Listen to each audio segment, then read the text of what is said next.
வணக்கம். எடிட் பண்ணதில் ஒரு சின்னதாக ஒரு மிஸ்டேக் ஆயிடுச்சு. பெருசு பண்ணாத வீடியோ பாருங்கள். எம்ஜிஆர் பற்றின வீடியோ தான். அவர் சிஎம் ஆன பிறகு கூட சினிமாவில் நடித்தார். மீனவன் நண்பன், மதுரையை மீட்ட அதான் அவர் கடைசி படம். மதுரையை மீட்ட சுந்தரா பாண்டியன், இன்னும் 2-3 படம். அதெல்லாம் நான் பார்க்கல. அப்போ எனக்கு நல்லா இருந்தாக்கா ஒரு 14 வயசு இருக்கும். அப்போவே அவரை பற்றி கடுமையாக விமர்சனம்லாம் வந்தது. இந்த மாதிரி ஒரு முதலமைச்சராக இருக்கிறவர் இப்படி இந்த மாதிரி சின்ன வயசு நடிகைங்களோட நடிக்கிறாரு, இதெல்லாம் ஒரு முதலமைச்சர் செய்கிற காரியமா அப்படின்னு சொன்ன உடனே அவர் என்ன பண்ணார்னா சினிமாவில் நடிக்கிறத விட்டுட்டார். நம்மளுக்கு காரியம் பெருசா வீரியம் பெருசா? காரியம் பெருசு இல்லையா? அதனால மற்றவங்களோட விமர்சனத்தை அவருக்கு எதிர்ப்பு குரல் கொடுக்கல, அலட்சியம் பண்ணல, அதை கேட்டுக்கினார்.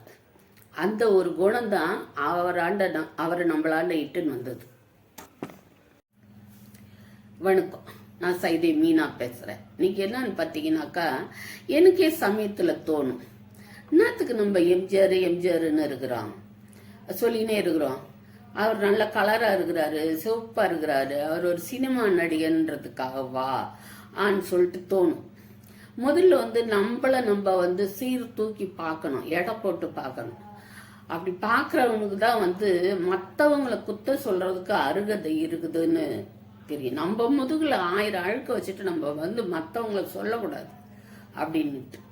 இப்போ அத்தை தான் அந்த காலத்திலேயே எம்ஜிஆர் கவிஞர்கள் மூலமா தன்னோட பாட்டுல எல்லாம் சொல்லிட்டு போயிருக்கிறார்.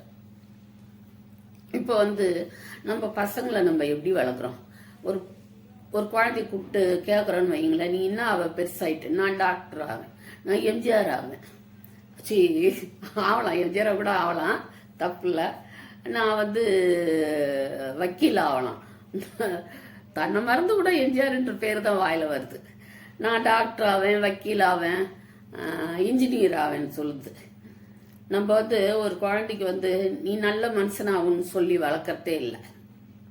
இதை நான் ஒன்றும் இன்னைக்கு புதுசாக சொல்ல, எல்லாரும் நிறைய பேர் சொல்லியிருக்கிறாங்க, இந்த மாதிரிலாம் சொல்லி வளர்க்கறது இல்லைன்னு சொல்லிட்டு. அத்தைதான் எம்ஜிஆர் அன்னைக்கே சொல்லிட்டு போயிருக்கிறார்.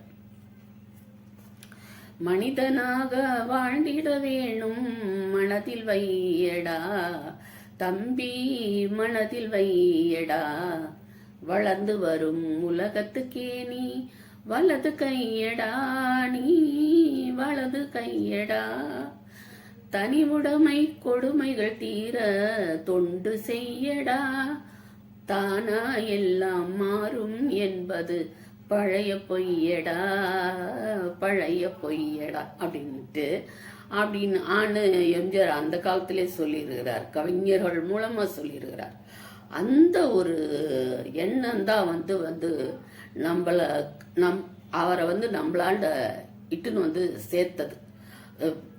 எல்லா வெகுஜன மக்களையும், படித்தவங்க, பாமரர்கள், எல்லாரையும் ஆண்டையுமே எம்ஜிஆரை இட்டுன்னு போனது. அவரை இந்த மாதிரியான கவிஞர் மூலமா தன்னுடைய கருத்தெல்லாம் அவர் எடுத்து வச்சதுனாலதான் அவர் நம்மளாண்ட இட்டுன்னு வச்சது. நம்ம இன்னைக்கும் பசங்களுக்கு இந்த பாட்டெல்லாம் போட்டு காமிச்சு வளர்க்கலாம், தப்பு இல்லை. ஒருத்தர் கமெண்ட்ல ஒருத்தர் சொல்லியிருந்தாரு, உளறல் ஆன்னு கமெண்ட் பண்ணியிருந்தார். இது உளறல் இல்லை, உண்மையாவே என் மனசுல இருந்து வரத நான் எழுதியெல்லாம் வைக்காத நானே சொல்லியிருக்கிறதுனாலதான் அங்கங்க ஊன்னு தடுமாறி சொல்வனே கண்டி. இது உளறல் இல்லை, நிறைய பேரோட உண்மையான மன அபிப்பிராயம் தான் சொல்லுவேன் நான். நம்ம பசங்களை நல்ல மனுஷனா வளர்க்கணும். அதுக்கு மேல நீங்க என்னன்னா படிக்க வைக்கணும்னு நினைக்கிறீங்களோ எல்லாத்தையுமே படிக்க வைங்க. அதுக்கு நல்ல மனுஷனா வளர்றதுக்கு எம்ஜிஆர் அவர் பாட்டு மூலம் அறிமுகப்படுத்தி வைங்க உங்க பசங்களுக்கு. அடுத்த வீடியோல பார்க்கலாம். வரட்டா?